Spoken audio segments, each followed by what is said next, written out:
Hey, my name is Jason Koeppe, and I have a wife, Kimberly, and 3 kids, 3 wonderful kids, Ashlyn, Logan, and Holden. Ashlyn 16, Logan 12, and Holden 3 almost. So, yeah, that's a long story. But anyway, when Josh talked to me about doing this video, I guess I really thought, what I had to share, and then I started thinking about our story, and who knows? I pray God uses it to bless somebody. But basically, I came to Christ at 18. I wasn't really serious at that point. Definitely didn't have God at the throne of my life. It was sort of just a, hey, if you walk out here and get hit by a bus, you're going to go to heaven. No, but don't know if I am. So check. I got to pray and get that taken care of, type thing.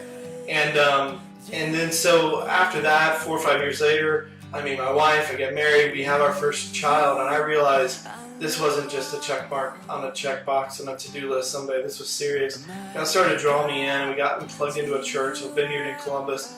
And from the 3rd day we were there, the time we visited, I played keys at weddings mostly, but sang here and there.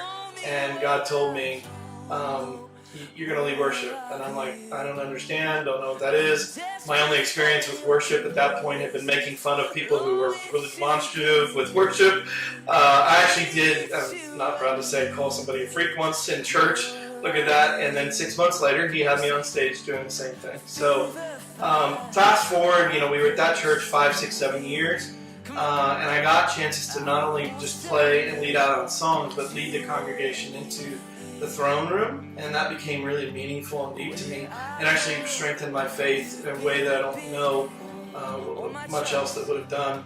And then one of our good friends was called to plant a church in a separate town, which we had just moved to, and God said, you're going, and you're going to lead worship there. So we did, and so we were there 8 years, almost 9, and that led us up to about 2009. And in 2009, I was running my own business, successful. I thought I was at the top of my game. And God started to pull me in. He started to say, look, Jason, there's more. And I started to really want it. I wanted all the gifts. I wanted all the everything. I wanted to go all in. And so I prayed that. And then I believe that in doing so, I prayed myself out of the business and out of all our stuff and into Cleveland. I did lose my business. We had to file bankruptcy. Lost everything we had. Everything that didn't matter. We kept everything that didn't matter. And God brought us to Cleveland, specifically Macedonia. And that's when we found, 3, 4, 5 months later, after looking for churches, we found Western Reserve. Actually, we found Western Reserve Saturday before at this massive Easter egg drop thing they did. They dropped like 100,000 eggs in a park from a helicopter. It's crazy. And so we said, who does that? We came to church. They played U2 for the first song on Easter. Thought that was strange. And so we just really were like plugged into this place, but in a strange sort of foreign way. Like, this was not how we did church, but it was authentic, and it was real, and it was different. So we stayed, and my daughter Ashlyn had told us, people care about me here, and they came to talk to us here. Logan, the same thing. And so we kept coming, and I think the long story short, for us, and for me specifically, at the time God brought us here, I thought I was trying to plug in and go deeper. At one point, I started asking deep questions I hadn't asked before. And this is just how I roll, I suppose. But at one point, I'm a worshiper, right? I'm a worship leader. I'm on fire. And so, if you ask me why were we made? Why did God make us? My default answer was to worship. And so that was what I always said. But I started really asking that question. I mean, DirecTV wasn't broken. He didn't get bored. Him and the Trinity were just fine without us. It didn't make sense. And so I asked, God, why did you make us?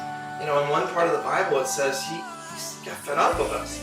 And I just really couldn't piece it together.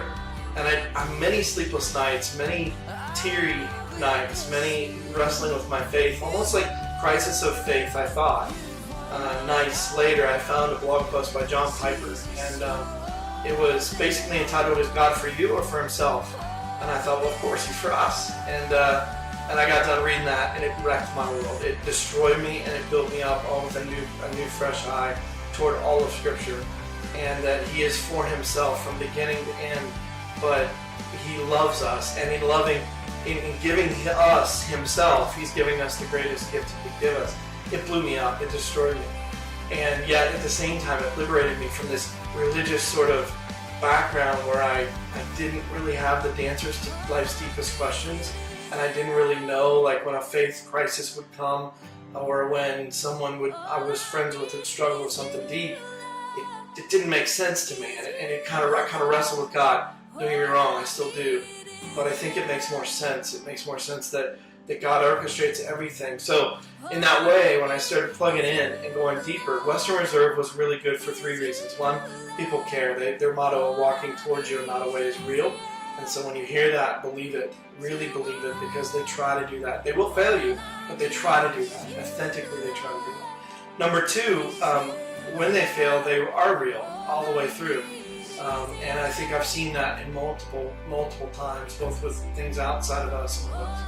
And then number three, they do things differently. And you might see things you question. If you've been churched in your life before, you've seen things that you probably didn't see fog on a stage, or you probably didn't see, cover songs or whatever. But just leave yourself open to look at that. Because for us, that was one of the things that drew us in, was just the way they did it differently. Not worse, but differently. And now, knowing that's authentic and knowing what God's doing in and out of the church, it's really brought us to a place where we're plugged in, and we're in the fray, and we love it. We moved from here, like I said, 6.5 years ago, 7 years ago, because of a job loss, like I said, and then the job I had here had to make a moral stand, and I lost my job because I chose to not do something illegal, and because of that, I lost the job and I had to move back to Columbus. And if we were there for 4 years, we just moved back 6 months ago, and I can just say we're so glad to be back. It's almost like being home again. And my only thing I think maybe I have to offer is, if you're not seeking hard after God, find out who you think Jesus is. And once you find out who Jesus is, he's either God or he's a lunatic. There's no in between. And if he's God, then the Bible is the most precious thing we've ever been given.